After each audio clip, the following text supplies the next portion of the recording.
Hello everyone, कैसे हो आप सब। तो आप सबका स्वागत है मेरे मॉर्निंग से लेके इवनिंग तक की रूटीन में। तो सबसे पहले सुबह मेरी होती है चाय के साथ। उसके बाद मैंने यहाँ पे शिकाकाई और आंवला और भृंगराज का जो पाउडर होता है वो पानी के साथ भिगो के रख दिया था। फिर फटाफट से मैंने कर लिया यहाँ पे अपने नाश्ते की तैयारी। तो नाश्ते में मैंने बनाए थे पोहे और उसके साथ ही मैंने बनाया था यहाँ पे मतलब जो दाल चावल थे वो भिगो के रख दिए। फिर मैंने जो एलोवेरा होता है वो उसका पूरा अच्छे से जूस निकाल लिया है। और जूस निकालने के बाद मैं उसको अपनी जो शिकाकाई और आंवला का पेस्ट है उसमें मिला दूँगी।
और अब मैं लेके आ गई हूँ अपना नाश्ता यानी कि अपने पोहे अपने रूम में। और इनको खाने के बाद मैं अब बस अप्लाई जो है यहाँ पे प्रेस कर लूँगी कपड़े, क्योंकि बहुत सारे कपड़े इकट्ठे हो गए थे, सबकी शर्ट्स और मेरे भी थोड़े बहुत कुर्तीज़ थी तो वो भी मैंने फटाफट से यहाँ पे प्रेस कर ली हैं। उसके बाद बस जो शिकाकाई आंवला है वो भी भिगो के रख लिया है, सारा पेस्ट तैयार करके रखा है और उसको अप्लाई करूँगी। और उसके बाद जो बाकी के बचे हुए काम हैं वो भी मुझे आज सारे के सारे निपटाने, क्योंकि घर बहुत ज़्यादा मैसी हो गया है कपड़ों की वजह से, क्योंकि अब जो है सर्दियों का सीज़न जा चुका है और गर्मियाँ स्टार्ट हो गई हैं। तो इस वजह से थोड़े कपड़े ना सर्दियों के भी बचे हुए रखे हैं, जैसे कि ब्लैंकेट्स वगैरह हैं वो भी सारे सेट करने हैं, धो के रखने हैं और बाकी के भी बहुत से काम हैं जो मुझे निपटाने हैं। तो आप लोग मुझे बताना आप लोगों के घर में क्या क्या काम हो गए हैं और क्या नहीं हुए हैं, कहाँ तक की तैयारी चल रही है और नवरात्रे सबके कैसे गए, प्लीज़ कमेंट में ज़रूर बताना। और चलो मैं फटाफट से कर लेती हूँ अपने कपड़े प्रेस और फिर आपसे अभी थोड़ी देर में आंवला शिकाकाई का पेस्ट लगाते हुए बात करूँगी। तो ये देखिए पेस्ट जो है मेरा भीगा हुआ था ना, इसमें मैंने आपको बताया था एलोवेरा जेल डाल लिया है। तो ये एलोवेरा जेल डालने के बाद एक अच्छा पेस्ट मैंने बना के रख लिया। और पेस्ट बनाने के बाद अब मैं इसे कर लूँगी अपने हेयर्स में अप्लाई, क्योंकि ना हेयर बहुत अजीब से हो गए हैं। बहुत दिन से सर्दियों में मैंने कुछ भी DIY किया नहीं है, तो इसलिए आज मैं इसमें ये जो पेस्ट है अपने बालों पे लगा रही हूँ। और ये लगाने के बाद बालों का टेक्सचर बहुत अच्छा हो गया था। सिर्फ मैंने बीच बीच में ही लगाया था, बाकी थोड़ा सा साइड से लगा लिया था और नीचे जो हेयर के एंड्स होते हैं उसमें लगा लिया था। तो ये मेरा अब लग गया है। अब मैं नहा धो के आ गई हूँ और रूम में ब्लैंकेट वगैरह जो भी है सब अपना लपेट के रख रही हूँ। चादर साफ़ करूँगी, मिरर्स जो हो गए हैं बहुत गंदे हो गए हैं वो साफ़ किए। और उसके बाद जितना भी सामान फैला हुआ था वो भी मैंने साफ़ कर लिया है। और इन सबको साफ़ करने के बाद फिर चलेंगे हमारे किचन की ओर।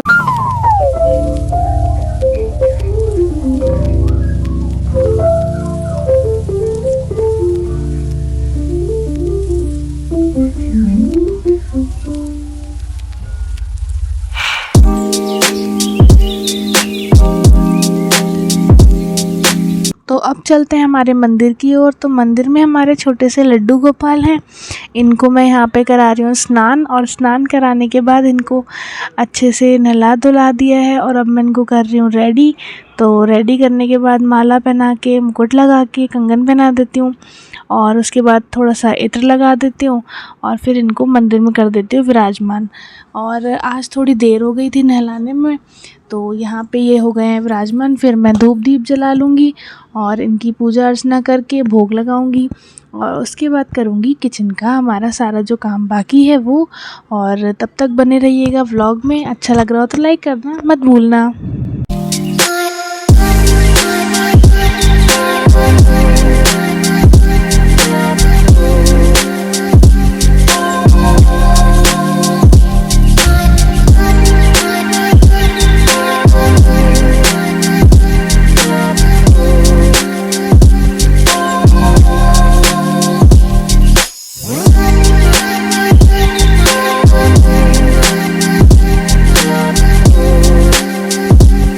और अब मैं आ गई हूँ किचन में। देखो किचन कितना ज़्यादा फैला हुआ है, तो बस किचन की फटाफट से कर लेंगे सारी क्लीनिंग। ये एलोवेरा वगैरह के जितने भी लीव्स हैं तो मैंने यहाँ पे एक टब बना के रखा है, उसमें सारा का सारा जितना भी गंदगी निकलती है किचन वेस्ट वो सारा मैं इसमें इकट्ठा करती रहती हूँ। और उसके बाद ये देखिए कुछ बर्तन थे, ये भी मैंने वॉश कर दिए थे। सारे नहीं किए थे क्योंकि मेरे यहाँ हाउस होल्ड आती है और वो साफ़ करती है, लेकिन थोड़े मंदिर के बर्तन और एक्स्ट्रा ग्लास वगैरह निकल जाते हैं तो वो मैं साफ़ कर देती हूँ यहीं पे सिंक में ही अपने।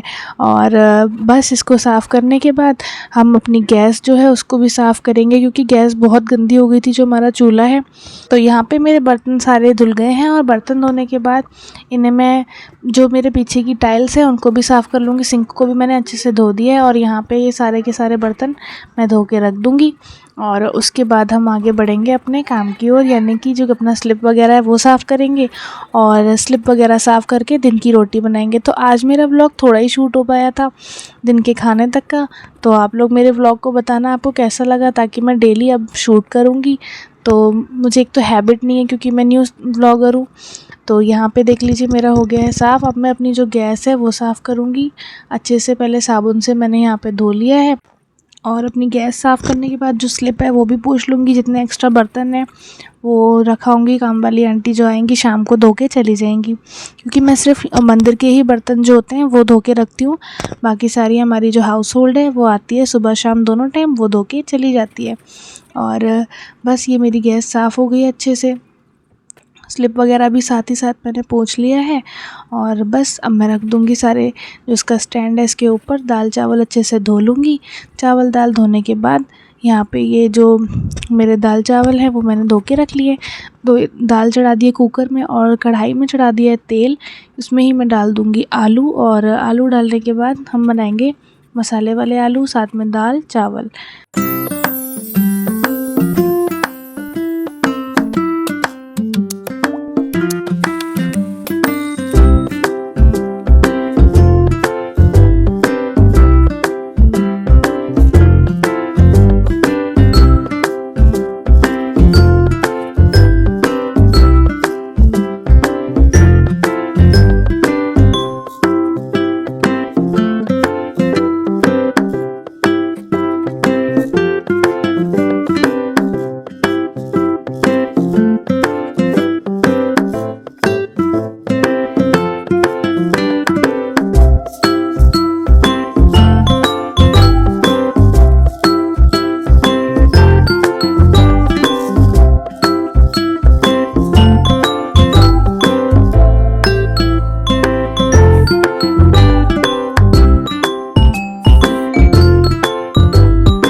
तो यहाँ पे हमारे आलू जो हैं मैंने नमक डाल के रख दिए थे बनने के लिए। तो आलू जब गल गए तो इसमें मैंने डाल दिया धनिया, लाल मिर्च और हल्दी और बस मिक्स कर दिया अच्छे से। यहाँ पे दाल को भी मैंने अच्छे से मैश कर लिया है और उसके बाद पानी डाल के इसको एक बार खौला लिया था। यहाँ पे इसमें दाल में मैं लगा रही हूँ जीरे और हींग का तड़का, साथ में थोड़ी सी कुटी हुई लाल मिर्च भी डाली है।